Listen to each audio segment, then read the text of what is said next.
गुजरात के कच्छ इलाके च टकराया तूफान बिपरजॉय 125 किलोमीटर की रफ्तार नाल आया तूफान। लोगों को समुद्र तट तो दूर रहने की सलाह।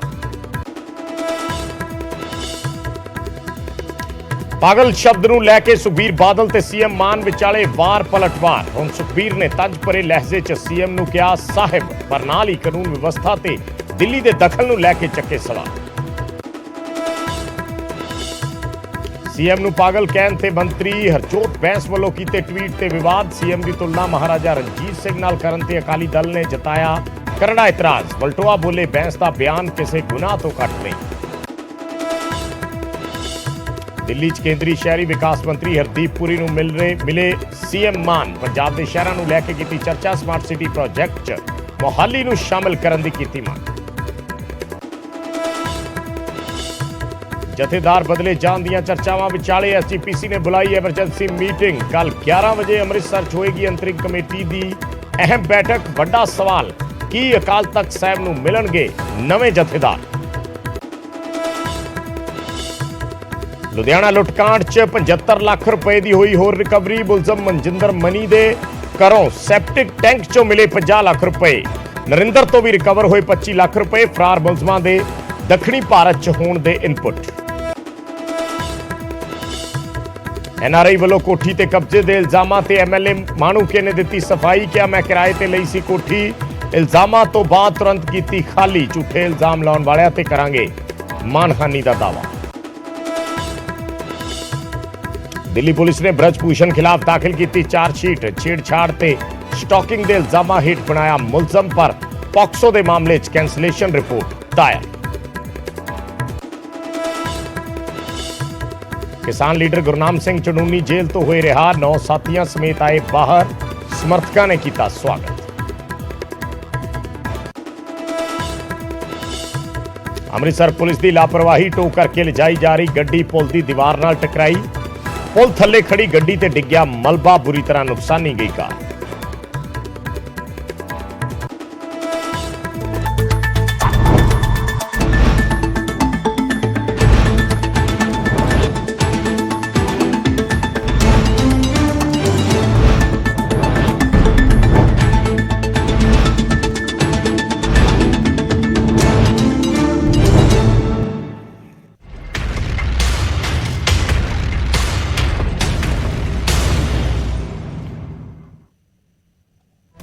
सत श्री अकाल। न्यूज़ 18 पंजाब हरियाणा देख रहे सारे दर्शकों का स्वागत है। मैं हाँ विजयपाल सिंह बराड़। गल तबाही दे तूफान की। 7 वालियां खबरां दे विच शुरुआत तबाही दे तूफान तो। गुजरात दे समुद्र तट दे नाल तूफान टकराया है बिपरजॉय। कच्छ सौराष्ट्र इलाके दे विच तूफान टकराया है और 125 किलोमीटर 125 किलोमीटर प्रति घंटे की रफ्तार दे नाल ये तूफान आया है। और तूफान की वजह करके उत्थे भारी बारिश होने लगी है। लोगों को समुद्री तट तो समुद्री इलाकों तो दूर रहने की सलाह दी गई है। एडवाइजरी जारी की गई है कि समुद्री तट तो दूर रहन। 125 किलोमीटर की रफ्तार दे नाल ये तूफान समुद्री तट दे नाल टकराया है। गुजरात तो तस्वीरां जड़ियां ने वो सामने आ रही ने। 75,000 के करीब लोगों को शिफ्ट कर दिता गया है दूजियां थावां ते। कच्चे मकान जिहड़े सी वो इस हवा की रफ्तार दे नाल ढहे ने, पर पक्के मकान जिहड़े ने उन्होंने भी काफ़ी नुकसान पहुंचा है। खिड़कियां दरवाजे टुटे ने। उन्हां घरां दे कई सारे दरख्त जड़ों उखड़ गए।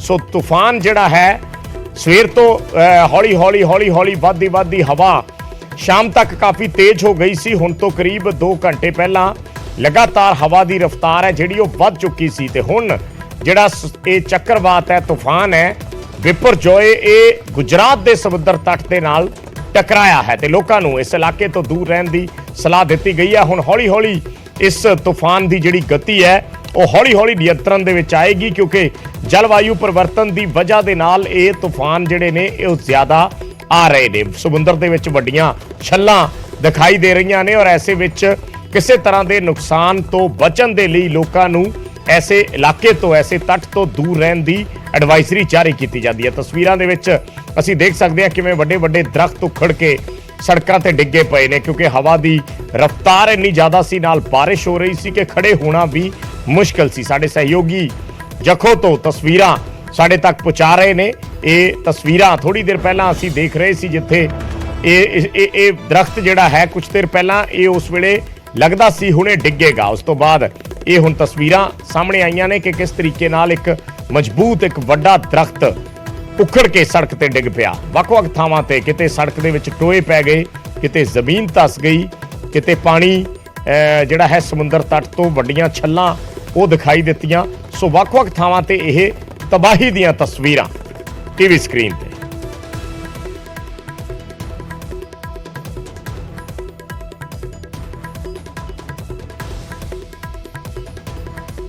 नाइट तक ये पूरी साइकिल तक आई रीजन है और आई वॉल यानी वॉल क्लाउड है वो लैंड पे आ जाएगा। जब आई टकराएगा आई की रीजन में तो फॉर टाइमिंग स्मॉल पीरियड के लिए काम विंड हो जाता है, मगर जब आई वॉल एंटर करता है तब सबसे ज़्यादा विंड होता है। सो जहाँ आई टकराएगा यानी जखौ के आसपास जो एरिया है जहाँ आई पास करेगा पहले forward sector of the eye wall आएगा और तब विंड स्पीड बढ़ते हुए 115 to 125 kmph हो सकता है। फिर जब आई पास कर जाएगा फिर रेयर सेक्टर साइक्लोन का आएगा, तो फिर जब 1 घंटे के लिए कि आधा घंटे के लिए जो विंड स्पीड कम हो गया होगा फिर विंड स्पीड बढ़ेगा और 115 to 125 kmph।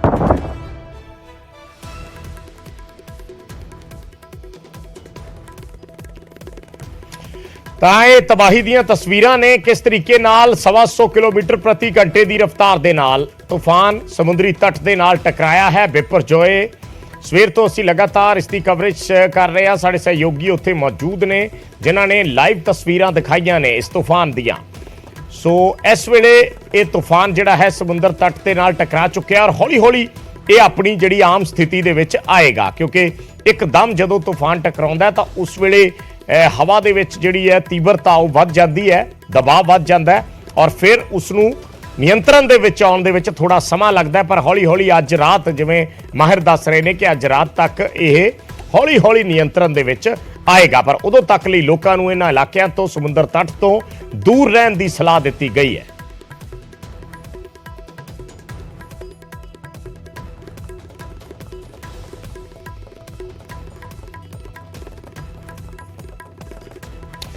ਤੇ ਅਗਲੀ ਖਬਰ ਗੱਲ ਕਰਦੇ ਹਾਂ ਐਸਜੀਪੀਸੀ ਦੀ ਐਮਰਜੈਂਸੀ ਬੁਲਾਈ ਗਈ ਮੀਟਿੰਗ ਦੀ। ਸਵੇਰੇ 11 ਵਜੇ ਅੰਤਰਿੰਗ ਕਮੇਟੀ ਦੀ ਅਹਿਮ ਬੈਠਕ ਸੱਦੀ ਗਈ ਹੈ ਔਰ ਇੱਕ ਵੱਡਾ ਫੈਸਲਾ ਐਸਜੀਪੀਸੀ ਲੈ ਸਕਦੀ ਹੈ।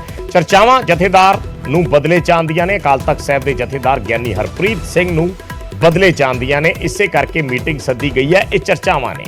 ਸਵਾਲ ਇਹ ਹੈ ਕਿ ਕੀ ਕੱਲ ਅਕਾਲ ਤਖਤ ਸਾਹਿਬ ਦੇ ਨਵੇਂ ਜਥੇਦਾਰ ਦਾ ਐਲਾਨ ਕਰ ਦਿੱਤਾ ਜਾਏਗਾ, ਕਿ ਕਿਸੇ ਨੂੰ ਨਵੀਂ ਜ਼ਿੰਮੇਵਾਰੀ ਦੇ ਦਿੱਤੀ ਜਾਏਗੀ ਜਾਂ ਕਾਰਜਕਾਰੀ ਤੌਰ ਤੇ ਇੱਕ ਵਾਰ ਅਹੁਦਾ ਸੰਭਾਲਿਆ ਜਾ ਸਕਦਾ ਹੈ ਜਾਂ ਫਿਰ ਗਿਆਨੀ ਹਰਪ੍ਰੀਤ ਸਿੰਘ ਹੀ ਅੱਗੇ ਕੰਟੀਨਿਊ ਕਰਦੇ ਨੇ। ਇਹ ਕੱਲ ਦੀ ਮੀਟਿੰਗ ਤੋਂ ਬਾਅਦ ਸਾਫ਼ ਹੋ ਪਾਏਗਾ, ਪਰ ਚਰਚਾਵਾਂ ਜ਼ਰੂਰ ਨੇ। ਅਕਾਲੀ ਦਲ ਦਾ ਇੱਕ ਖੇਮਾ ਜਿਹੜਾ ਹੈ ਉਹ ਜਥੇਦਾਰ ਅਕਾਲ ਤਖਤ ਸਾਹਿਬ ਤੇ ਸਵਾਲ ਚੱਕ ਰਿਹਾ ਔਰ ਇੱਕ ਖੇਮਾ ਜਿਹੜਾ ਹੈ ਉਹਨਾਂ ਨੂੰ ਇਸੇ ਤਰੀਕੇ ਨਾਲ ਰੱਖੇ ਜਾਣ ਦੇ, ਉਹਨਾਂ ਦੇ ਅਹੁਦੇ ਤੇ ਬਰਕਰਾਰ ਰੱਖਣ ਦੇ ਸਮਰਥਨ ਦੇ ਵਿੱਚ।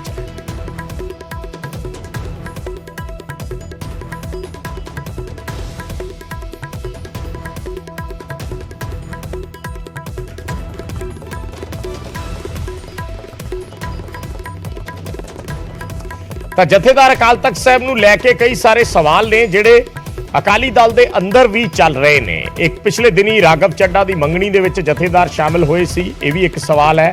ਬੀਜੇਪੀ ਦੇ ਨਾਲ ਨੇੜਤਾ ਦੇ ਇਲਜ਼ਾਮ ਨੇ, ਇਸ਼ਾਰਿਆਂ 'ਚ ਅਕਾਲੀ ਲੀਡਰਸ਼ਿਪ ਤੇ ਸਵਾਲ ਚੱਕੇ ਜਾਣ ਦੇ ਇਲਜ਼ਾਮ ਨੇ। ਅਕਾਲੀ ਲੀਡਰਸ਼ਿਪ ਨੂੰ ਵਾਰ-ਵਾਰ ਸਲਾਹ ਦੇਣ ਦੀ ਗੱਲ ਹੈ, ਸਰਮਾਏਦਾਰੀ ਛੱਡ ਕੇ ਕਿਰਤੀਆਂ ਦੇ ਨੁਮਾਇੰਦੇ ਬਣਨ ਦੀ ਸਲਾਹ ਜਿਹੜੀ ਅਕਾਲ ਤਖਤ ਸਾਹਿਬ ਦੇ ਜਥੇਦਾਰ ਵੱਲੋਂ ਕਈ ਵਾਰੀ ਦਿੱਤੀ ਗਈ ਹੈ। ਸੋ ਇਹ ਸਾਰੀਆਂ ਗੱਲਾਂ ਨੇ ਜਿਹੜੀਆਂ ਜਥੇਦਾਰ ਅਕਾਲ ਤਖਤ ਸਾਹਿਬ ਦੇ ਖਿਲਾਫ ਜਾਂਦੀਆਂ ਨੇ ਜਾਂ ਇੱਕ ਧੜਾ ਇਹ ਸਮਝ ਰਿਹਾ ਕਿ ਇਹ ਗੱਲਾਂ ਜਥੇਦਾਰ ਅਕਾਲ ਤਖਤ ਸਾਹਿਬ ਨੂੰ ਨਹੀਂ ਕਰਨੀਆਂ ਚਾਹੀਦੀਆਂ, ਇਸ ਕਰਕੇ ਉਹਨਾਂ ਨੂੰ ਬਦਲੇ ਜਾਣ ਦੀਆਂ ਚਰਚਾਵਾਂ ਚੱਲ ਰਹੀਆਂ ਨੇ।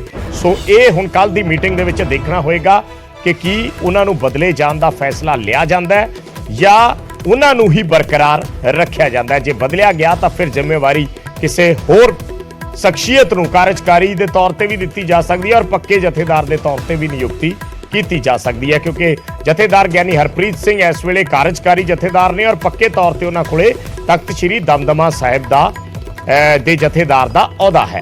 ਸੋ ਕੀ ਉਹਨਾਂ ਦੇ ਕੋਲ ਤਖਤ ਸ੍ਰੀ ਦਮਦਮਾ ਸਾਹਿਬ ਦੇ ਜਥੇਦਾਰ ਦਾ ਅਹੁਦਾ ਰਹਿੰਦਾ ਹੈ ਇਹ ਵੀ ਵੱਡਾ ਸਵਾਲ ਹੈ, ਜਿਸ ਬਾਰੇ ਸਥਿਤੀ ਕੱਲ ਦੀ ਮੀਟਿੰਗ ਤੋਂ ਬਾਅਦ ਹੀ ਸਪਸ਼ਟ ਹੋਏਗੀ।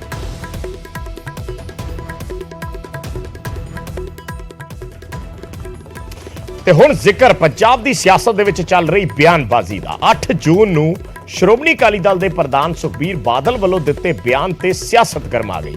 ਬਿਆਨ ਮੁੱਖ ਮੰਤਰੀ ਭਗਵੰਤ ਮਾਨ ਬਾਰੇ ਦਿੱਤਾ ਗਿਆ ਸੀ, ਸ਼ਬਦ ਪਾਗਲ ਵਰਤਿਆ ਗਿਆ, ਜਿਸ ਨੂੰ ਮੁੱਖ ਮੰਤਰੀ ਨੇ ਖੁਦ ਪੋਸਟ ਕਰਦਿਆਂ ਅਕਾਲੀ ਦਲ ਦੇ ਪ੍ਰਧਾਨ ਤੇ ਸਵਾਲ ਖੜੇ ਕੀਤੇ। ਜਦੋਂ ਦਾ ਪੰਜਾਬ ਬਣਿਆ 4 ਮੁੱਖ ਮੰਤਰੀ ਬਣੇ, 3 ਹੀ ਸਮਝ ਲਓ। ਬਰਨਾਲਾ ਸਾਹਿਬ ਤਾਂ ਮੈਨੂੰ ਲੱਗਦਾ 2.5 ਸਾਲ ਹੀ ਰਹੇ ਆ। ਬਾਦਲ ਸਾਹਿਬ ਬਣੇ ਤਕਰੀਬਨ 20 ਸਾਲ, ਕੈਪਟਨ ਅਮਰਿੰਦਰ ਸਿੰਘ ਬਣਿਆ 10 ਸਾਲ, ਬੇਅੰਤ ਸਿੰਘ ਬਣਿਆ 5 ਸਾਲ, ਤੇ ਆਪਣੇ ਆ ਜਿਹੜਾ ਅੱਜ ਵਾਲਾ ਪਾਗਲ ਜਨ ਉਹ ਮੈਨੂੰ ਲੱਗਦਾ ਸਾਲ ਹੀ ਹੋਇਆ। ਬਰਨਾਲਾ ਸਾਹਿਬ ਤਾਂ ਮੈਨੂੰ ਲੱਗਦਾ 2.5 ਸਾਲ। ਇਹੀ ਉਹ ਬਿਆਨ ਸੀ ਜਿਸ ਦਾ ਕਰੀਬ 7 ਦਿਨ ਬਾਅਦ ਸੀਐਮ ਭਗਵੰਤ ਮਾਨ ਸਮੇਤ ਹੋਰ ਮੰਤਰੀਆਂ ਨੇ ਸਖਤ ਇਤਰਾਜ਼ ਜਤਾਇਆ। ਤੇ ਸੀਐਮ ਨੇ ਤਾਂ ਇੱਥੋਂ ਤੱਕ ਕਿਹਾ ਕਿ ਇਹ ਪਾਗਲ ਤੁਹਾਡੇ ਵਾਂਗ ਪੰਜਾਬ ਨੂੰ ਲੁੱਟਦਾ ਨਹੀਂ। ਸੀਐਮ ਮਾਨ ਨੇ ਟਵੀਟ ਕੀਤਾ, ਲਿਖਿਆ, ਆ ਦੇਖੋ ਪੰਜਾਬੀਓ, ਇਹਨਾਂ ਦੀ ਬੌਖਲਾਹਟ ਜਾਂ ਦਿਮਾਗੀ ਸੰਤੁਲਨ ਖਰਾਬ। ਬਾਦਲ ਵੀ ਸਾਹਬ, ਬਰਨਾਲਾ ਵੀ ਸਾਹਬ, ਬੇਅੰਤ ਸਿੰਘ ਵੀ ਅਤੇ ਕੈਪਟਨ ਵੀ ਸਾਹਬ। ਮੈਨੂੰ ਪਾਗਲ ਜਿਹਾ ਕੋਈ ਗੱਲ ਨਹੀਂ। ਸੁਖਬੀਰ ਜੀ, ਮੇਰੇ ਨਾਲ ਕੁਦਰਤ ਹੈ, ਮੇਰੇ ਨਾਲ ਲੋਕ ਨੇ। ਘੱਟੋ ਘੱਟ ਇਹ ਪਾਗਲ ਜਿਹਾ ਪੰਜਾਬ ਨੂੰ ਲੁੱਟਦਾ ਨਹੀਂ ਤੁਹਾਡੇ ਵਾਂਗ। ਉੱਠਦੇ ਸਵਾਲਾਂ ਵਿਚਾਲੇ ਸੁਖਬੀਰ ਬਾਦਲ ਨੇ ਜਵਾਬ ਦਿੱਤਾ ਤੇ ਇਸ ਵਾਰ ਸੀਐਮ ਮਾਨ ਦੇ ਨਾਂ ਦੇ ਨਾਲ ਸਾਹਿਬ ਲਾ ਕੇ ਟਵੀਟ ਕਰਕੇ ਆ ਕਿ ਮਾਨਯੋਗ ਮੁੱਖ ਮੰਤਰੀ ਸਾਹਿਬ, ਸਾਡੀ ਗੱਲ ਦਾ ਬੇਸ਼ੱਕ ਗੁੱਸਾ ਮਨਾਓ, ਬੌਖਲਾਹਟ ਵਾਲੀ ਨੂੰ ਗੁੱਸਾ ਆ ਹੀ ਜਾਂਦਾ ਹੈ, ਪਰ ਜੋ ਕੱਚੇ ਅਧਿਆਪਕ ਸਾਹਿਬਾਨ ਤੇ ਕਰਮਚਾਰੀ ਤੁਹਾਡੇ ਵੱਲੋਂ ਪੱਕੇ ਕੀਤੇ ਜਾਣ ਦੇ ਦਾਅਵੇ ਦੇ ਬਾਵਜੂਦ ਅੱਜ ਖੁਦਕੁਸ਼ੀ ਕਰਨ ਲਈ ਟੈਂਕੀਆਂ ਤੇ ਚੜੇ ਹੋਏ ਨੇ, ਉਹਨਾਂ ਨੂੰ ਕਿਸੇ ਤਰ੍ਹਾਂ ਹੇਠਾਂ ਉਤਾਰ ਲਓ ਜਨਾਬ। ਦਿਨ ਦਿਹਾੜੇ ਹੁੰਦੇ ਕਤਲ, ਲੁੱਟਾਂ ਖੋਹਾਂ ਸੱਤਾਧਾਰੀਆਂ ਦੇ ਵੱਲੋਂ ਨਾਜਾਇਜ਼ ਕਬਜ਼ੇ ਬੰਦ ਕਰਵਾ ਦਿਓ। ਪੰਜਾਬ ਦੇ ਵਿੱਚ ਅਮਨ ਸ਼ਾਂਤੀ ਬਹਾਲ ਕਰ ਦਿਓ। ਪੰਜਾਬ ਦੇ ਬੱਚਿਆਂ ਦੀਆਂ ਇੱਜ਼ਤਾਂ ਮੰਤਰੀਆਂ ਤੋਂ ਮਹਿਫੂਜ਼ ਕਰਵਾ ਦਿਓ। ਪੰਜਾਬ ਨੂੰ ਦਿੱਲੀ ਦੀ ਸਿਲੈਕਟਡ ਗੈਂਗ ਦਾ ਗੁਲਾਮ ਬਣਾਉਣਾ ਬੰਦ ਕਰ ਦਿਓ। ਸਾਡਾ ਕੀ, ਅਸੀਂ ਤਾਂ ਆਪੇ ਗਲਤ ਸਿੱਧ ਹੋ ਜਾਵਾਂਗੇ। ਇਸ ਸਭ ਬਿਆਨਬਾਜ਼ੀਆਂ ਦੇ ਵਿਚਾਲੇ ਪਾਰਟੀਆਂ ਦੇ ਸੀਨੀਅਰ ਲੀਡਰ ਇਸ ਮੁੱਦੇ ਤੇ ਤਿੱਖੇ ਨਿਸ਼ਾਨੇ ਸਾਧ ਰਹੇ ਸਨ। ਸਿੱਖਿਆ ਮੰਤਰੀ ਹਰਜੋਤ ਬੈਂਸ ਨੇ ਟਵੀਟ ਕੀਤਾ ਤੇ ਕਿਹਾ, ਸੁਖਬੀਰ ਸਿੰਘ ਬਾਦਲ ਜੀ, ਆਪਣੀ ਪਾਰਟੀ ਦਾ ਭੋਗ ਪਾਉਣ ਤੋਂ ਬਾਅਦ ਹਾਲੇ ਵੀ ਤੁਸੀਂ ਹੰਕਾਰ ਦੇ ਵਿੱਚ ਹੋ। ਮਹਾਰਾਜਾ ਰਣਜੀਤ ਸਿੰਘ ਤੋਂ ਬਾਅਦ ਭਗਵੰਤ ਮਾਨ ਜੀ ਸਭ ਤੋਂ ਵੱਧ ਪਸੰਦ ਕੀਤੇ ਜਾਣ ਵਾਲੇ ਨੇਤਾ ਨੇ। ਤੁਸੀਂ ਸੀਐਮ ਮਾਨ ਨੂੰ ਮੰਦਾ ਨਹੀਂ ਬੋਲਿਆ, ਸਗੋਂ ਪੰਜਾਬ ਦੇ ਲੋਕਾਂ ਦਾ ਨਿਰਾਦਰ ਕੀਤਾ ਜੋ ਤੁਹਾਨੂੰ ਕਦੇ ਵੀ ਮਾਫ ਨਹੀਂ ਕਰਨਗੇ। ਉਧਰ ਸ਼੍ਰੋਮਣੀ ਅਕਾਲੀ ਦਲ ਦੇ ਵਿਰਸਾ ਸਿੰਘ ਵਲਟੂਹਾ ਨੇ ਟਵੀਟ ਤੇ ਜਵਾਬ ਦਿੱਤਾ, ਜਿਨ੍ਹਾਂ ਦੇ ਰਾਜ ਦੇ ਵਿੱਚ ਕਹਿੰਦੇ ਕਿ ਕੁੱਤੇ ਦੇ ਗਲ 'ਚ ਵੀ ਕੈਂਠਾ ਪਾ ਕੇ ਬਾਜ਼ਾਰ 'ਚ ਛੱਡਦਾ ਸੀ ਤੇ ਸਾਰਾ ਦਿਨ ਘੁੰਮਦਾ ਜਦੋਂ ਸ਼ਾਮ ਨੂੰ ਵਾਪਸ ਆਇਆ ਸੀ ਤੇ ਕਿਸੇ ਨੇ ਕੁੱਤੇ ਦੇ ਗਲ 'ਚੋਂ ਕੈਂਠਾ ਉਤਾਰਨ ਦੀ ਜ਼ਰੂਰਤ ਨਹੀਂ ਸੀ ਕੀਤੀ। ਤੇ ਦੂਜੇ ਬੰਨੇ ਤੁਹਾਡੇ ਮੁੱਖ ਮੰਤਰੀ ਹੈ ਜਿਨ੍ਹਾਂ ਦੇ ਰਾਜ ਭਾਗ 'ਚ ਨਾ ਕੋਈ ਬੀਬੀ ਬਚੀ ਹੈ ਤੇ ਨਾ ਕੋਈ ਮਾਈ ਬਚੀ ਹੈ, ਜਿਹਦੇ ਕੰਨਾਂ 'ਚੋਂ ਵਾਲੀਆਂ ਨਾਲ ਲਾ ਕੇ ਖੜੀਆਂ ਹੁਣ ਤੇ ਨੱਕਾਂ 'ਚੋਂ ਕੋਕੇ ਲਾਉਣ ਲੱਗ ਪਏ ਤੁਹਾਡੇ ਰਾਜ ਭਾਗ ਦੇ ਵਿੱਚ। ਤੇ ਤੁਸੀਂ ਤੁਲਨਾ ਮਹਾਰਾਜਾ ਰਣਜੀਤ ਸਿੰਘ ਨਾਲ ਕਰਦੇ। ਬਰਨਾਲਾ ਸਾਹਿਬ ਤਾਂ ਮੈਨੂੰ ਲੱਗਦਾ 2.5 ਸਾਲ। ਹੁਣ ਵੇਖਣਾ ਹੋਵੇਗਾ ਕਿ ਮਸਲਾ ਇੱਥੇ ਹੀ ਰੁਕਦਾ ਹੈ ਜਾਂ ਅਜੇ ਹੋਰ ਪੱਖੇਗਾ, ਕਿਉਂਕਿ ਸਵਾਲ ਸਿਆਸਤਦਾਨਾਂ ਦੀ ਵਰਤੀ ਜਾਂਦੀ ਸ਼ਬਦਾਵਲੀ ਤੇ ਵੀ ਉੱਠ ਰਹੇ ਨੇ। ਡੈਸਕ ਤੋਂ ਬਿਊਰੋ ਰਿਪੋਰਟ, ਨਿਊਜ਼ 18 ਪੰਜਾਬ। ਤੇ ਹੁਣ ਗੱਲ 5-500 ਦੇ ਗਟਰ ਚੋਂ ਮਿਲੇ ਨੋਟਾਂ ਦੀ। ਲੁਧਿਆਣਾ ਦੇ ਵਿੱਚ ਜਿਹੜੀ ਵੱਡੀ ਲੁੱਟ ਹੋਈ ਸੀ, ਇਸ ਮਾਮਲੇ ਦੇ ਵਿੱਚ ਪੁਲਿਸ ਦਾ ਐਕਸ਼ਨ ਲਗਾਤਾਰ ਜਾਰੀ ਹੈ। ਪੁਲਿਸ ਦੀ ਟੀਮ ਨੇ ਹੁਣ ਮੁੱਖ ਮੁਲਜ਼ਮ ਮਨਜਿੰਦਰ ਦੀ ਨਿਸ਼ਾਨਦੇਹੀ ਤੇ ਘਰ ਚੋਂ ਸੈਪਟਿਕ ਟੈਂਕ 'ਚ ਲੁਕਾ ਕੇ ਰੱਖੇ 50 ਲੱਖ ਰੁਪਏ ਬਰਾਮਦ ਕੀਤੇ ਨੇ। ਔਰ ਨੋਟਾਂ ਦੀ ਹਾਲਤ ਕੀ ਸੀ, ਇਸ ਰਿਪੋਰਟ ਦੇ ਜ਼ਰੀਏ ਦੇਖੋ।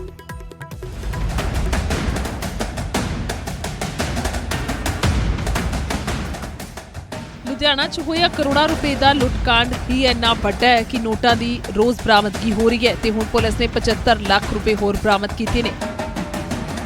ਏਟੀਐਮ ਕੈਸ਼ ਕੰਪਨੀ ਦੇ ਮੁਲਾਜ਼ਮ ਮਨਜਿੰਦਰ ਸਿੰਘ ਮਨੀ ਦੇ ਘਰੋਂ 50 ਲੱਖ ਰੁਪਏ ਬਰਾਮਦ ਹੋਏ, ਜੋ ਉਸਨੇ ਸੈਪਟਿਕ ਟੈਂਕ ਦੇ ਵਿੱਚ ਇੱਟਾਂ ਦੇ ਨਾਲ ਬੰਨ੍ਹ ਕੇ ਰੱਖੇ ਹੋਏ ਸਨ।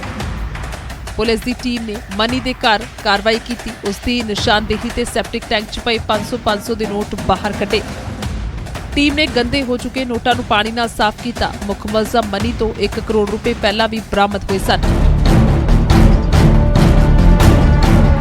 ਉੱਥੇ ਉਹ ਵੀਡੀਓ ਬਣਾਈ ਸੀ ਵੀ ਸੈਪਟਿਕ ਟੈਂਕ ਦੇ ਵਿੱਚ, ਤੁਸੀਂ ਹੈਰਾਨ ਹੋਵੋਗੇ, ਮਤਲਬ ਆਪਦੇ ਯਾਨੀ ਇਹਨਾਂ ਦਾ ਇਹ ਸੀ ਜਿਵੇਂ ਤੁਸੀਂ ਕਹਿੰਦੇ ਨਾ ਫਿਊਜ਼ ਜਿਹੜੇ ਕਈ ਸਿੰਪਲ ਲੱਗਦੇ ਆ ਤੇ ਜਿਹੜੀ ਪਲੈਨਿੰਗ ਕਰਦੇ ਆ। ਇਨੀਸ਼ੀਅਲ ਪੁੱਛਗਿੱਛ ਦੇ ਵਿੱਚ 1 ਕਰੋੜ ਰਿਕਵਰ ਹੋਇਆ ਤੇ ਇਹਨੂੰ ਦੁਬਾਰਾ ਜਦੋਂ ਸਸਟੇਨ ਇੰਟਰੋਗੇਸ਼ਨ ਹੋਈ ਤੇ ਇਹ ਕਹਿੰਦਾ ਸੀ, ਮੈਂ ਕਿਹਾ ਵੀ ਸ਼ਾਇਦ ਇੰਨੇ ਦੇ ਕੇ ਹੀ ਸਰ ਜੂਗਾ ਤੇ ਇਹਨੂੰ ਉਹਦੇ ਵਿੱਚ ਸਾਡੀ ਜਿਹੜੀ ਹੈਗਾ ਵੀ ਉਹਦੇ ਚੋਂ ਇਹਦੇ ਤੋਂ 50 ਲੱਖ ਰੁਪਇਆ ਹੋਰ, ਮਤਲਬ ਇਸ ਜਿਹੜੇ ਮੁੱਖ ਜਿਹੜੇ ਮੁਲਜ਼ਮ ਦੇ ਵਿੱਚੋਂ ਇੱਕ ਜਿਹੜਾ ਬੈਂਕ ਦੇ ਵਿੱਚ ਕੰਮ ਕਰਦਾ ਸੀ ਮਨਜਿੰਦਰ ਮਨੀ, ਉਹਦੇ ਤੋਂ 1.5 ਕਰੋੜ ਰੁਪਇਆ ਇਕੱਲੇ ਉਹਦੇ ਕੋਈ ਲਗਭਗ ਨਹੀਂ, ਪੂਰਾ 1.5 ਕਰੋੜ ਰੁਪਇਆ ਉਹਦੇ ਤੋਂ ਰਿਕਵਰ ਕਰ ਲਿੱਤਾ।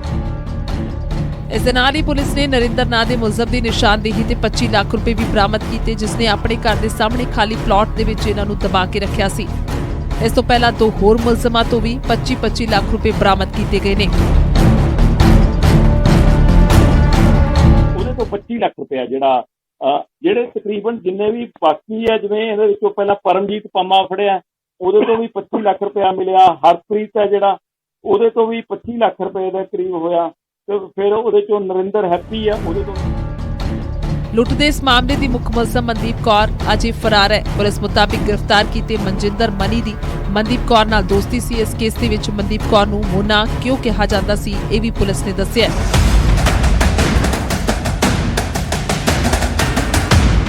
ਨਾਂ ਦੀ ਵੀ ਐਵੇਂ ਗੱਲ ਹੈ, ਅਸਲ ਦੇ ਵਿੱਚ ਇਹਦੀ ਫਰੈਂਡਸ਼ਿਪ ਸੀ ਕਿ ਮਨਜਿੰਦਰ ਮਨੀ ਦੇ ਨਾਲ, ਤੇ ਇਹ ਉਹ ਜਿਹੜੀ ਪੁਰਾਣੀ ਫਿਲਮਾਂ ਦੇ ਵਿੱਚ ਤੁਸੀਂ ਅਜੀਤ ਦਾ ਕਰੈਕਟਰ ਦੇਖਿਆ ਹੋਣਾ, ਤੇ ਉਹਦੇ ਵਿੱਚ ਇੱਕ ਮੋਨਾ ਕਰੈਕਟਰ ਹੁੰਦਾ ਸੀ, ਤੇ ਇਹਨੇ ਲਫ਼ਜ਼ ਯੂਜ਼ ਕੀਤਾ ਸੀਗਾ ਵੀ ਉਹ ਆ ਗਈ ਜਦੋਂ ਬਾਕੀ ਸੀ, ਤੇ ਮੋਨਾ ਹੋਣੀ ਜਦੋਂ ਪਹਿਲਾਂ ਮੀਟਿੰਗ ਪਲਾਨ ਕਰ ਰਹੇ ਸੀ, ਮੋਨਾ ਬਾਅਦ ਦੇ ਵਿੱਚ ਆਈ ਸੀ, ਤੇ ਇਹਨੇ ਕਿਹਾ ਸੀ ਵੀ ਉਹ ਆ ਗਈ ਸੁੰਦਰੀ ਮੋਨਾ ਆ ਰਹੀ ਹੈ ਵੀ ਉਹਨੂੰ ਬੁਲਾ ਲਓ ਅੰਦਰ। ਇਸ ਵੱਡੇ ਲੁੱਟਕਾਂਡ ਦੇ ਵਿੱਚ ਪੁਲਿਸ ਨੇ ਕਈ ਮੁਲਜ਼ਮਾਂ ਨੂੰ ਕਾਬੂ ਕਰ ਲਿਆ, ਜਿਨ੍ਹਾਂ ਦੇ ਕੋਲੋਂ ਹੁਣ ਤੱਕ 5 ਕਰੋੜ 75 ਲੱਖ ਰੁਪਏ ਬਰਾਮਦ ਹੋਏ ਨੇ। ਕਈ ਲੁਟੇਰਿਆਂ ਦੇ ਦੱਖਣ ਵੱਲ ਭੱਜਣ ਦਾ ਖਦਸ਼ਾ ਜਤਾਇਆ ਜਾ ਰਿਹਾ ਹੈ, ਜਿਨ੍ਹਾਂ ਦੀ ਭਾਲ ਦੇ ਲਈ ਪੁਲਿਸ ਵੱਲੋਂ ਛਾਪੇਮਾਰੀ ਕੀਤੀ ਜਾ ਰਹੀ ਹੈ। ਲੁਧਿਆਣਾ ਤੋਂ ਰੋਹਿਤ ਗੌੜ, ਨਿਊਜ਼ 18 ਪੰਜਾਬ।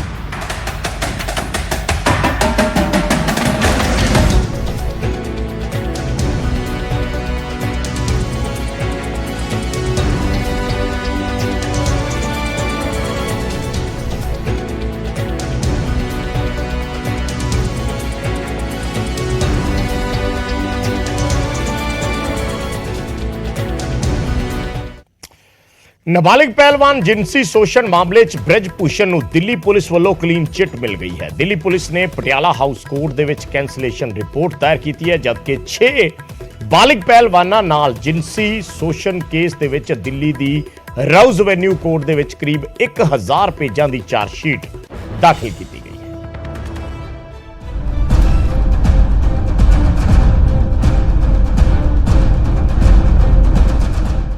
ਭਾਰਤੀ ਕੁਸ਼ਤੀ ਸੰਘ ਦੇ ਸਾਬਕਾ ਪ੍ਰਧਾਨ ਬ੍ਰਿਜ ਭੂਸ਼ਣ ਸ਼ਰਨ ਸਿੰਘ ਨੂੰ ਨਾਬਾਲਿਗ ਪਹਿਲਵਾਨ ਦੀ ਯੌਨ ਸ਼ੋਸ਼ਣ ਕੇਸ ਦੇ ਵਿੱਚ ਕਲੀਨ ਚਿੱਟ ਮਿਲ ਗਈ ਹੈ। ਦਿੱਲੀ ਪੁਲਿਸ ਨੇ ਪਟਿਆਲਾ ਹਾਊਸ ਕੋਰਟ ਦੇ ਵਿੱਚ ਨਾਬਾਲਿਗ ਦੇ ਯੌਨ ਸ਼ੋਸ਼ਣ ਕੇਸ ਦੀ 550 ਪੰਨਿਆਂ ਦੀ ਕਲੋਜ਼ਰ ਰਿਪੋਰਟ ਦਾਖਲ ਕੀਤੀ। ਨਾਬਾਲਿਗ ਪਹਿਲਵਾਨ ਦੇ ਕੇਸ ਦੇ ਵਿੱਚ ਦਿੱਲੀ ਪੁਲਿਸ ਨੇ ਕੈਂਸਲੇਸ਼ਨ ਰਿਪੋਰਟ ਦੇ ਵਿੱਚ ਕਿਹਾ ਕਿ ਜਾਂਚ ਦੇ ਵਿੱਚ ਯੌਨ ਸ਼ੋਸ਼ਣ ਦੇ ਕੋਈ ਸਬੂਤ ਨਹੀਂ ਮਿਲੇ, ਇਸ ਦੇ ਲਈ ਕੇਸ ਨੂੰ ਬੰਦ ਕਰ ਰਹੇ ਹਾਂ। हमने इसमें चार्जशीट है कंसर्न कोर्ट में फाइल कर दी है। इसमें सेक्शन 354, 354A और D इनके तहत हमने ब्रिज भूषण है उनके खिलाफ और मिस्टर विनोद तोमर हैं उनके खिलाफ भी 109, 354A, 354 एंड 506 IPC में चार्जशीट दाखिल कर दी है। ਜ਼ਿਕਰਯੋਗ ਹੈ ਕਿ ਪਿਛਲੇ ਦਿਨੀ ਨਾਬਾਲਗ ਦੇ ਪਿਤਾ ਨੇ ਲਿਖਤੀ ਬਿਆਨ ਦਿੱਤਾ ਸੀ ਕਿ ਉਹਨਾਂ ਗੁੱਸੇ ਦੇ ਵਿੱਚ ਛੇੜਛਾੜ ਜਿਹੇ ਇਲਜ਼ਾਮ ਲਾ ਦਿੱਤੇ, ਜਦਕਿ ਬ੍ਰਿਜ ਭੂਸ਼ਣ ਨੇ ਕੁਸ਼ਤੀ ਟ੍ਰਾਇਲ ਦੇ ਵਿੱਚ ਭੇਦਭਾਵ ਕੀਤਾ ਸੀ। ਨਾਬਾਲਿਗ ਪਹਿਲਵਾਨ ਦੇ 2 ਵਾਰ ਕੋਰਟ ਦੇ ਵਿੱਚ ਬਿਆਨ ਦਰਜ ਕੀਤੇ ਗਏ। ਇਸ ਮਾਮਲੇ ਦੇ ਵਿੱਚ ਹੁਣ ਅਗਲੀ ਸੁਣਵਾਈ 4 ਜੁਲਾਈ ਨੂੰ ਹੋਏਗੀ। ਕੋਰਟ ਤੈਅ ਕਰੇਗਾ ਕਿ ਬ੍ਰਿਜ ਭੂਸ਼ਣ ਦੇ ਖਿਲਾਫ ਪੋਕਸੋ ਐਕਟ ਦੇ ਵਿੱਚ ਕੇਸ ਚੱਲੇਗਾ ਜਾਂ ਫਿਰ ਨਹੀਂ। ਜਦਕਿ ਉੱਥੇ 6 ਬਾਲਿਗ ਪਹਿਲਵਾਨਾਂ ਦੀ ਯੌਨ ਸ਼ੋਸ਼ਣ ਕੇਸ ਦੇ ਵਿੱਚ ਦਿੱਲੀ ਦੀ ਰਾਉਜ਼ ਐਵੇਨਿਊ ਕੋਰਟ ਦੇ ਵਿੱਚ ਕਰੀਬ 1000 ਪੰਨਿਆਂ ਦੀ ਚਾਰਜਸ਼ੀਟ ਪੇਸ਼ ਕਰ ਦਿੱਤੀ ਗਈ ਹੈ। मुलजमा असिस्टेंट सेक्रेटरी विनोद तोमर का नाम भी शामिल है। पॉक्सको में हमने कैंसिलेशन के लिए फाइल किया है। ये हमने बेस किया है जो कंप्लेनेंट हैं उनकी स्टेटमेंट पर और जो एलिज्ड विक्टिम हैं उनकी स्टेटमेंट के ऊपर। तो based on that cancellation report has been filed. दरअसल 7 महिला पहलवानों ने 21 अप्रैल ਨੂੰ ਦਿੱਲੀ ਪੁਲਿਸ ਦੇ ਵਿੱਚ ਬ੍ਰਿਜ ਭੂਸ਼ਣ ਦੇ ਖਿਲਾਫ ਯੌਨ ਸ਼ੋਸ਼ਣ ਦੀ ਸ਼ਿਕਾਇਤ ਦਿੱਤੀ ਸੀ। ਇਸ ਮਾਮਲੇ ਦੇ ਵਿੱਚ ਦਿੱਲੀ ਪੁਲਿਸ ਨੇ 28 ਅਪ੍ਰੈਲ ਨੂੰ 2 ਮਾਮਲੇ ਦਰਜ ਕੀਤੇ ਸਨ। ਪਹਿਲਾ ਮਾਮਲਾ 6 ਬਾਲਿਗ ਮਹਿਲਾ ਪਹਿਲਵਾਨਾਂ ਦੀ ਸ਼ਿਕਾਇਤ ਤੇ ਸੀ, ਜਦਕਿ ਇੱਕ ਕੇਸ ਨਾਬਾਲਿਗ ਦੀ ਸ਼ਿਕਾਇਤ ਤੇ ਦਰਜ ਕੀਤਾ ਗਿਆ ਸੀ। आगे अग्रिम सुनवाई के लिए रखा। कौन सी सीमा बता रहे हैं sir? Same M Rouse Avenue. Sir कौन कौन से सेक्शन में आपने चार्जशीट फाइल की, थोड़ा बता दीजिए। धाराएं बता दीजिए sir. In the charge sheet. Chargesheet has been filed under section 354, 354D, 354A and 506 part 1 of the IPC. ये पटियाला हाउस कोर्ट में हमने कैंसिलेशन रिपोर्ट फाइल किया। This is cancellation of FIR. ਜ਼ਿਕਰਯੋਗ ਹੈ ਕਿ 6 ਬਾਲਿਗ ਪਹਿਲਵਾਨਾਂ ਦੇ ਕੇਸ ਦੇ ਵਿੱਚ ਬ੍ਰਿਜ ਭੂਸ਼ਣ ਦੇ ਖਿਲਾਫ ਧਾਰਾ 354, 354A ਅਤੇ D ਦੇ ਤਹਿਤ ਚਾਰਜਸ਼ੀਟ ਦਾਖਲ ਕੀਤੀ ਗਈ ਹੈ, ਜਦਕਿ ਵਿਨੋਦ ਤੋਮਰ ਦੇ ਖਿਲਾਫ ਧਾਰਾ 109, 354, 354A, 506 IPC ਦੇ ਤਹਿਤ ਚਾਰਜਸ਼ੀਟ ਦਾਖਲ ਕੀਤੀ ਗਈ। ਇਸ ਕੇਸ ਦੀ ਅਗਲੀ ਸੁਣਵਾਈ 22 ਜੂਨ ਨੂੰ ਹੋਵੇਗੀ। ਡੈਸਕ ਤੋਂ ਬਿਊਰੋ ਰਿਪੋਰਟ ਨਿਊਜ਼ 18 ਪੰਜਾਬ।